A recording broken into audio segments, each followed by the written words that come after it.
Banyak yang bertaruh bahwa Pak Prabowo tidak akan menyelesaikan periodenya hingga 2029 nanti.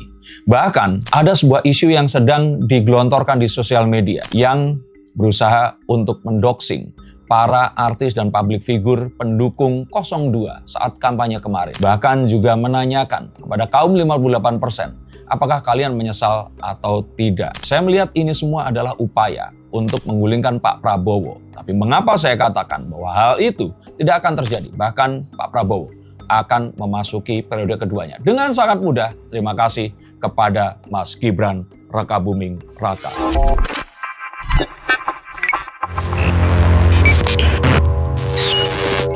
Halo Sensikers, kembali berjumpa bersama saya Denny Darko. Tidak ada yang namanya misteri, yang adalah tanda-tanda yang kita semua coba untuk mengerti.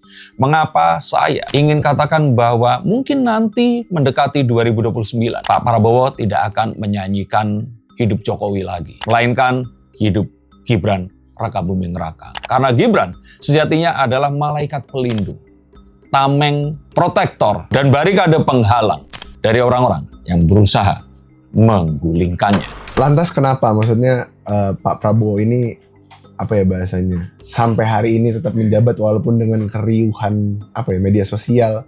Waktu itu sempat kita bahas juga Pak Jokowi ini juga salah satu barikade buat mengalihkan isu di saat Pak Prabowo fokus untuk menjalankan tugasnya. Namun kenapa sekarang jadinya mengarah ke Mas Gibran Rakabuming Raka yang mungkin menyelamatkan Pak Prabowo nanti sampai periode keduanya? Yang pertama, kenapa keriuhan ini hanya terjadi di media sosial dan tidak terjadi kekisruhan yang sesungguhnya? Karena kekisruhan yang sesungguhnya itu tercipta kalau masyarakat kecil atau wong cilik ini benar-benar lapar dan mereka itu hidup tidak sejahtera. Tapi apa yang terjadi saat ini? MBG membuat mereka ini hidup lebih mudah. Pak Prabowo dengan semua kebijakannya ini terlihat dan terbukti pro rakyat kecil. Bahkan saya katakan secara di atas kertas dan kenyataan ini terlihat lebih pro wong cilik dibandingkan partai wong cilik. Saya melihat bahwa ini adalah satu kunci penentu kenapa Pak Prabowo masih akan kuat hingga 2029 nanti.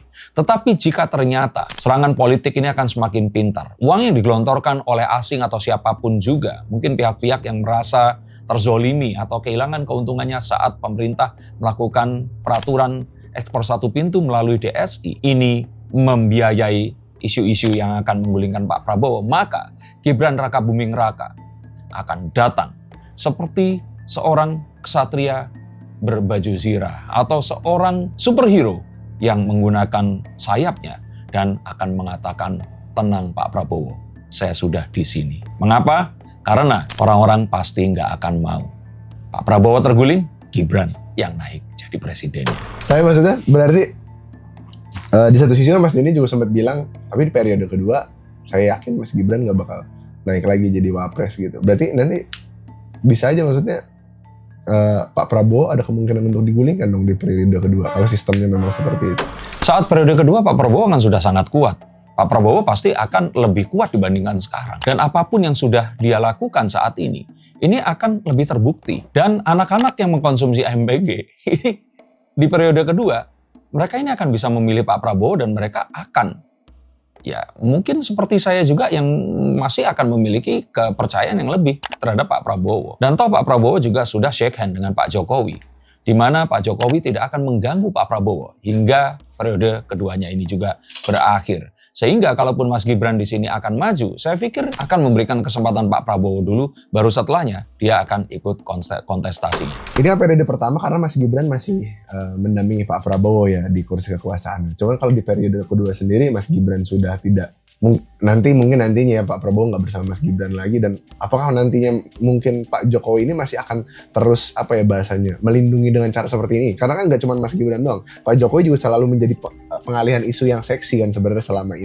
Saya pikir Pak Jokowi di usia-usia mungkin sekitar berarti berapa ya?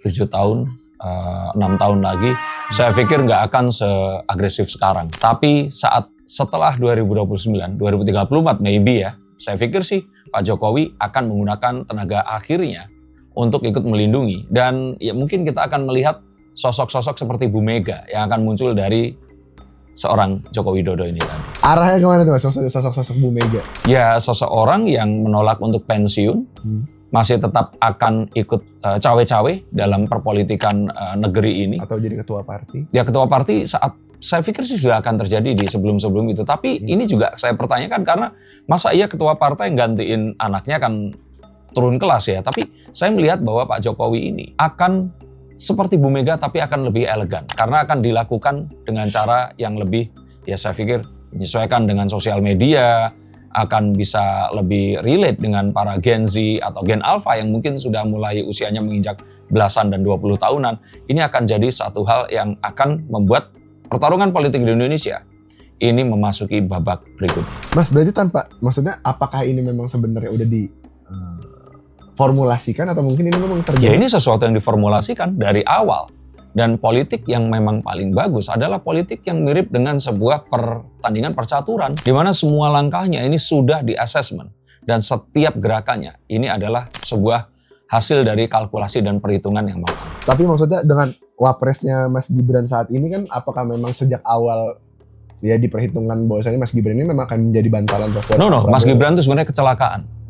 Karena Bu Mega tiba-tiba menyalonkan Mas Ganjar dengan Pak Mahfud yang tadinya harusnya yang dicalonkan adalah Pak Prabowo dengan Mas Ganjar. Tetapi ini adalah sebuah kecelakaan yang menguntungkan untuk Pak Prabowo. Walaupun merugikan untuk Pak Jokowi. Karena akhirnya Pak Jokowi harus ditendang dari partainya yang membesarkan. Tapi ini juga satu langkah yang aman dari PDIP. Karena jika Pak Jokowi tidak ditendang, sejatinya Pak Jokowi pasti akan menjadi ketua PDIP. Tapi emang ada kemungkinan Pak Jokowi jadi ketua PDIP kalau nggak ditendang? Dulu iya, sebelum Mas Gibran akhirnya dimajukan karena Mas Ganjar dan Pak Prabowo ini nggak disatukan. Dan itu sesuatu yang memang ya saya pikir jadi sebuah ketakutan juga ya untuk seorang Megawati Soekarno Putri yang pasti di dalam pikirannya masih tetap berharap PDIP ini masih dipimpin oleh turunan darah dari Pak Karno. Tapi ini kecelakaannya justru malah sangat menguntungkan Pak Prabowo, apalagi maksudnya seperti yang kita tahu ya, banyak orang nggak mau Mas Gibran maju lagi di tahun depan, apalagi nanti kalau Pak Prabowo dilangsirkan malah Mas Gibran jadi presiden. Politik itu bukan tentang kecelakaan, tapi tentang bagaimana kita bisa mengamplifikasi atau berimprovisasi dari kejutan-kejutan yang terjadi di last second, hal-hal yang akhirnya diputuskan. Sehingga kalau tadi hal itu mungkin dimasukkan ke dalam perhitungannya, ya sangat mungkin Mas Gibran nanti di 2034 akan menyalonkan diri. Tapi kita sudah tahu bahwa jika nanti di tahun 2034 pilihannya akan lebih banyak lagi karena tidak hanya Mas Gibran, tapi juga akan ada Jenderal Teddy Indrawijaya yang akan ikut juga dalam kontestasi pemilu di saat itu. Kenapa Mas Denny beranggapan bukannya The Mayor, let's call Teddy, enggak. Pokoknya kenapa Mas Teddy ini akan masuk ke kontestasi politik di 2034 menurut Mas Denny? Ya karena Pak Prabowo di sini dalam partainya pun itu belum memiliki anak ideologis yang akan bisa meneruskan. Seseorang yang tentu saja harus resemblance atau bisa mencerminkan dirinya. Seseorang yang dididik dari nol. Saya kira saat ya politik dinasti ini hilang, tapi keinginan kita untuk menjadikan seseorang yang kita didik dari sangat muda untuk menjadi seseorang pengganti kita, itu kan satu hal yang sifatnya apprenticing yang wajar. Nah, saya melihat bahwa Teddy Indrawijaya ini yang paling dekat dan menyerupai apa yang terjadi dengan Pak Prabowo. Oh berarti masuk kontestasi politik belum tentu dia tiba-tiba nyapres kan Mas? Ya kalau punya pres karena Pak Prabowo yang akan menaikkan di 2034 nanti. Berarti kemungkinan 2034 bisa aja Mas Gibran ketemu sama Mas Teddy. Bisa saja disandingkan atau bisa saja jika ternyata nanti kebutuhan perpolitikan sudah tidak mengharuskan Pak Prabowo dan Pak Jokowi ini bersama di panggung depan politik, ya mereka ini akan dipecah untuk bisa saling maju. Dan sama seperti seseorang dalam perpolitikan, pemenangnya adalah yang menaruh taruhan di semua titik pertaruhannya.